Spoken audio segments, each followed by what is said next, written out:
জয় গৌর, জয় নিতাই। আজ চৌঠা বৈশাখ 1433 ও ইংরেজি 18 এপ্রিল 2026 শনিবার। আজ আমি শ্রী চৈতন্য চরিতামৃত পাঠ করছি। আমি পাঠ করছি শ্রী চৈতন্য চরিতামৃতের মধ্যলীলা প্রথম খণ্ড চতুর্দশ পরিচ্ছেদ হেরা পঞ্চমী যাত্রার শ্লোক 135 থেকে 156। হরে কৃষ্ণ কৃষ্ণ কৃষ্ণ হরে হরে, হরে রাম রাম রাম হরে হরে। শ্লোক 135। লক্ষ্মী সঙ্গে দাসীগণের প্রাগলভ্য দেখিয়া হাসে মহাপ্রভুর গণ মুখে হস্ত দিয়া। শ্লোকার্থ: লক্ষ্মীদেবীর দাসীদের এই প্রাগলভ্য দর্শন করে শ্রী চৈতন্য মহাপ্রভুর পার্শ্বদেরা হাত দিয়ে মুখ ঢেকে হাসতে লাগলেন। ইতি শ্লোক 135। শ্লোক 136।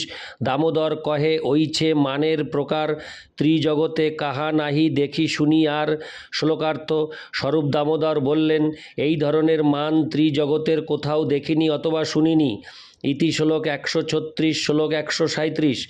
মানিনী নিরুৎসাহে ছাড়ে বিভূষণ, ভূমে বসি নখে লেখে মলিন বদন। শ্লোকার্থ: প্রেমিকা অবহেলিত হয়ে বিফল মনোরথ হলে অভিমান ভরে নিরুৎসাহে তার বিভূষণ পরিত্যাগ করে বিষণ্ণ বদনে ভূমিতে বসে নখ দিয়ে লেখে। ইতি শ্লোক 137। শ্লোক 138। পূর্বে সত্যভামার শুনি এবম্বিধ মান, ব্রজে গোপীগণের মান রসের নিধান। শ্লোকার্থ: পূর্বে আমি শ্রীকৃষ্ণের সবচাইতে অভিমানিনী অভিমানিনী মহিষী সত্যভামার এই প্রকার মান প্রদর্শনের কথা শুনেছি এবং সমস্ত অপ্রাকৃত রসের আধার ব্রজ গোপী কাদেরও এই প্রকার মান প্রদর্শন করার কথা শুনেছি। ইতি শ্লোক 138। শ্লোক 139।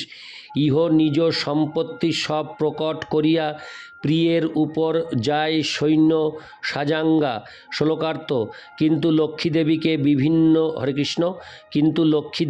ভিন্ন প্রকার মান প্রদর্শন করতে দেখছি। তিনি তার ঐশ্বর্য প্রকাশ করে সৈন্য সামন্ত নিয়ে প্রিয়কে আক্রমণ করতে চলেছেন।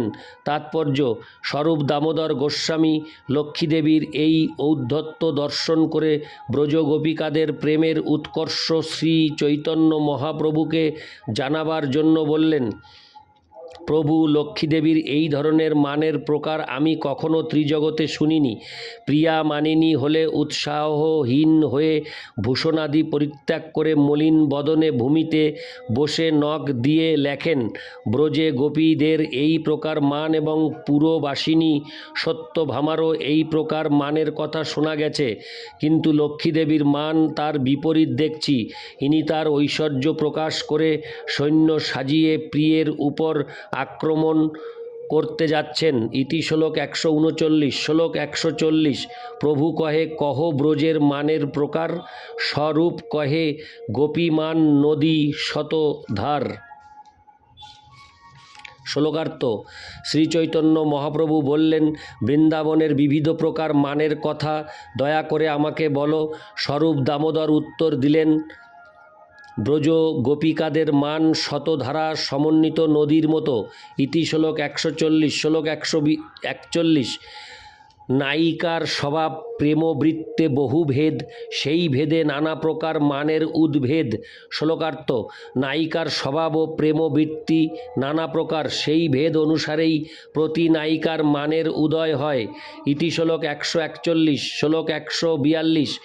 সম্যক গোপিকার মান না যায় কথন, এক দুই ভেদে করি দিগ দর্শন। শ্লোকার্থ: ব্রজগোপিকাদের মান সম্যক রূপে বর্ণনা করা সম্ভব নয়। কয়েকটি পার্থক্য প্রদর্শন করার মাধ্যমে আমি দিগ দর্শন করছি। ইতি শ্লোক 142। শ্লোক 143। মানে কেহ হয় ধীরা, কেহ তো অধীরা, এই তিন ভেদে কেহ হয় ধীরা ধীরা।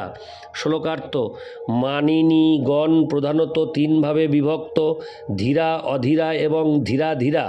ইতি শ্লোক 143। শ্লোক 144। ধীরা কান্তে দূরে দেখি করে প্রত্যুত্থান, নিকটে আসিলে করে আসন প্রদান। শ্লোকার্থ ধীরা নায়িকা কান্তকে দূর থেকে আসতে দেখে তৎক্ষণাৎ উঠে দাঁড়িয়ে তাকে অভিনন্দন জানান এবং কান্ত কাছে এলে তাকে বসতে আসন দেন। ইতি শ্লোক 144। শ্লোক 145। হৃদয়ে কোপ মুখে কহে মধুর বচন, প্রিয় আলিঙ্গিতে তারে করে আলিঙ্গন। শ্লোকার্থ ধীরা নায়িকা তার হৃদয়ের ক্রোধ প্রকাশ না করে মুখে মধুর বচনে কথা বলেন।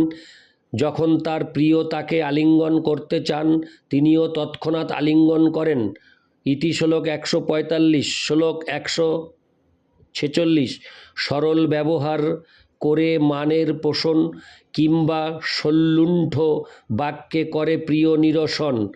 শ্লোকার্থ ধীরা নায়িকা সরল ব্যবহারে তার মান পোষণ করেন অথবা ঈষৎ হাস্য পরিহাসযুক্ত বাক্যের দ্বারা বা ব্যজস্তুতি বাক্যের দ্বারা প্রেমিকের আচরণের প্রতিবাদ করেন। ইতি শ্লোক 146। শ্লোক 147। অধীরা নিষ্ঠুর বাক্যে করয়ে ভর্ৎসন, কর্ণোৎপলে তাড়ে করে মালায় বন্ধন। শ্লোকার্থ অধীরা নায়িকা কখনো নিষ্ঠুর বাক্যে প্রিয়কে ভর্ৎসনা করেন, কখনো তার কর্ণের দ্বারা তাড়না করেন এবং কখনো তাকে ফুলের মালা দিয়ে বাঁধেন। ইতি শ্লোক 147। শ্লোক 148। ধীরা ধীরা বক্র বাক্যে করে উপহাস, কভু স্তুতি কভু নিন্দা কভু বা উদাস। শ্লোকার্থ ধীরা ধীরা নায়িকা কখনো বক্রোক্তির দ্বারা প্রিয়কে উপহাস করেন, কখনো তার স্তুতি করেন, কখনো তার নিন্দা করেন, আবার কখনো উদাস হন। ইতি শ্লোক 148। শ্লোক 149। মুগ্ধা মধ্যা প্রগলভা তিন নায়িকার ভেদ, মুগ্ধা নাহি জানে মানের বৈদগ্ধ বিভেদ। শ্লোকার্থ নায়িকা তিন প্রকার, মুগ্ধা, মধ্যা এবং প্রগলভা। মুগ্ধা নায়িকারা মান চাতুর্যে কোনো প্রকার ভেদই জানেন না। ইতি শ্লোক 149। শ্লোক 150। মুখ আচ্ছাদিয়া করে কেবল রোদন, কান্তের প্রিয় বাক্য শুনি হয় পরশন্ন। শ্লোকার্থ মুগ্ধা হরে কৃষ্ণ মুগ্ধা নায়িকা মুখ আচ্ছাদন করে কেবল রোদন করেন এবং কান্তের প্রিয় বাক্য শুনে অত্যন্ত প্রসন্ন হন। ইতি শ্লোক 150।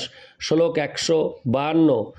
মধ্যা প্রগলভা ধরে ধীরাদি বিভেদ, তার মধ্যে সবার স্বভাবে তিন ভেদ। শ্লোকার্থ যে সমস্ত নায়িকা মধ্যা ও প্রগলভা তারা ধীরাদি ভেদে তিন প্রকার। ইতি শ্লোক 151। শ্লোক 152। কেহ প্রখরা কেহ মৃদু কেহ হয় সমা, স্বস্বভাবে কৃষ্ণের বাড়ায় প্রেম ও সীমা। শ্লোকার্থ তাদের কেউ প্রখরা কেউ মৃদু আবার কেউ সমা, তারা তাদের নিজ নিজ স্বভাবের দ্বারা শ্রীকৃষ্ণের প্রেমের সীমা বর্ধিত করেন। ইতি শ্লোক 152। শ্লোক 153। প্রাক্ষর্য মার্দব সাম্য স্বভাব নির্দোষ, সেই সেই স্বভাবে কৃষ্ণে করায় সন্তোষ। শ্লোকার্থ যদিও কোনো কোনো গোপী প্রখরা, কেউ মৃদু এবং কেউ সমা, তারা সকলেই অপ্রাকৃত এবং নির্দোষ। তারা তাদের নিজ নিজ স্বভাবের দ্বারা শ্রীকৃষ্ণের সন্তুষ্টি বিধান করেন। ইতি শ্লোক 153। শ্লোক 154। হরে কৃষ্ণ 153 পর্যন্তই এই অডিওতে আমি পাঠ করলাম। হরে কৃষ্ণ কৃষ্ণ কৃষ্ণ হরে হরে হরে কৃষ্ণ। আমি এই অডিওতে 135 থেকে 153 পর্যন্ত পাঠ করলাম। হরে কৃষ্ণ কৃষ্ণ কৃষ্ণ হরে হরে, হরে রাম রাম রাম হরে হরে। জয় গৌর, জয় নিতাই।